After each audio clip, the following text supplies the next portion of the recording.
Big time storm chances on the way going into Father's Day. And 5 News Chief Meteorologist Matt Sanders, this coming weekend, another round of hail and wind will be likely, maybe even an isolated tornado. All those big storms that we had Thursday evening and Thursday night across Texas and Oklahoma, this whole system will look very similar, just a little bit farther towards the north and to the east. That makes Arkansas in a more prime area to get bigger severe weather. And let's talk about what the timing will be. Overall, in the course of Saturday, a lot of sun and heat will build across the Central Plains. But then once we get to closer to sunset, a south wind's going to help pick up and help spark a lot of big storms as a new front tries to come in too, coming in from the north and west. We're probably going to be watching a lot of big cells develop in northern Oklahoma, western Oklahoma, parts of southern Kansas. And then over time, they'll head into that south wind and that southeast wind to continue to fuel them. So they're going to make that northwest to southeast trajectory right towards the state line with Arkansas. And so we have that level 3, that's an upgrade across western Arkansas and throughout much of Oklahoma. So level 3 out of 5 right there in the middle, mainly due to the hail and wind threat. Let's zoom in a little bit closer, specifically for 5 country, which is western Arkansas, eastern Oklahoma. Level 2 farther to the north, so Beaver Lake to Eureka Springs and Berryville, Clarksville, Lamar, Knoxville, and east of Subiaco, level 2.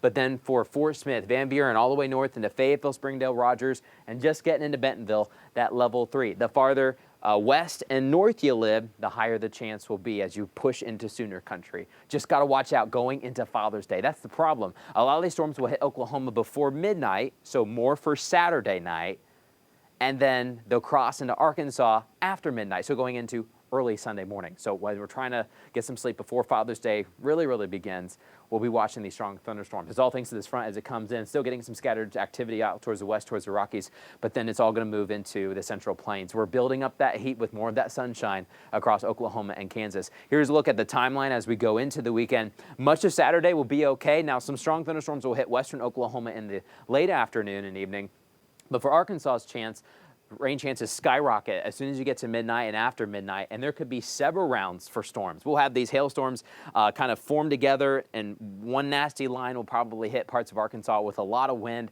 But then on the backside, we may still have more storms developing just because that south wind will continue to feed the atmosphere. So that creates a longer window of scattered showers and storms. Now, by the time we get to sunrise, still some scattered rain likely and thunder. By lunchtime, we may still have some scattered showers. I think the severe threat starts to go away and pushes into parts of central and eastern Arkansas. But for a while there, we're going to have some rain throughout Father's Day. It's definitely going to start loud. It's going to start wet across 5 country. Here's your weekend forecast. Saturday looks to be great. Lots of sunshine, but boy, we're going to heat up. We have 90s in the forecast. It's that heat and humidity that will eventually spark storms Saturday night and into Sunday morning. Much of Father's Day will be cloudy and rainy and stormy and loud with the thunder and lightning, but then later in the day we should start to break that up. So first half of the weekend, lots of sun. In fact, we have a UV index of 10 for Arkansas and Oklahoma. That means the sunburn time only needs 10 to 15 minutes. And throughout much of the day, temperatures will be very warm. We'll start in the 60s and 70s. We're going to head well into the 90s across much of the natural state, otherwise some 80s sprinkled in there as well.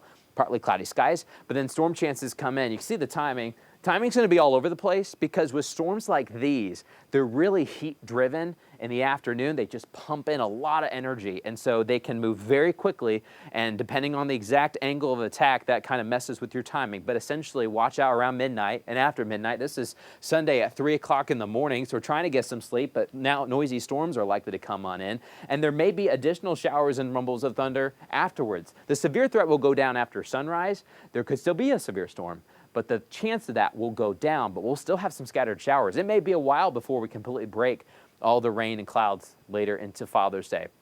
So we have that level 3 threat for western Arkansas, level 2 for central Arkansas, and then storms will be a lot weaker once they reach the Mississippi River. In fact, there's not even a severe zone as you go into Jonesboro and Memphis. But what does that level 3 really mean? We're mainly talking about wind and hail. Let's start with wind and go into, well, let's start with hail and then go into wind.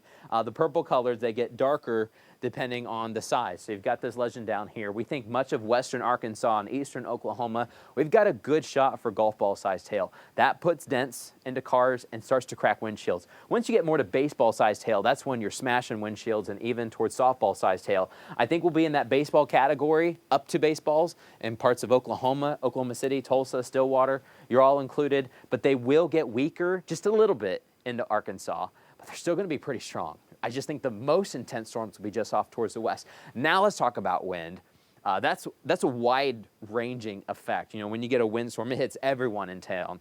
Hailstorms are a little bit smaller depending on the core size, and then tornadoes are, of course, the smallest, but where they hit is the most impactful. Tornado threats are low, but the wind threat is going to be widespread. I think much of Arkansas has a chance to hit those 60-mile-per-hour winds, so we will probably be getting severe thunderstorm warnings because you have to hit 58 miles per hour to get the warning activated by the National Weather Service. But then back west in this darker blue, easily hitting 70-mile-per-hour winds. So nasty storms coming up late Saturday into early Sunday. Afterwards, we're going to try to shake the clouds off, get a little bit of sun later in the day, but I tell you what, things may be soaked for a while on Sunday. We're still working on the forecast to see when the clouds will start to break and the sun will come back out. But first, we got to deal with storm chances. After that, Juneteenth and the next week, lots of sun, lots of heat. We get back to the 90s in northwest Arkansas. First day of summer is Wednesday. It's going to feel like it. It's going to be even hotter in the River Valley. We're headed to the mid-90s for much of next week. But we've got a lot of nice weather for Saturday. Very warm, very humid. And then for Sunday, a lot of morning storms. We clear out going into Sunday, late afternoon and evening, and then lots of sun next week. And then the heat is on for a while. We don't really have too many fronts hitting us for at least the next 7 to 10 days after the weekend. But watch out for storms going into Father's Day.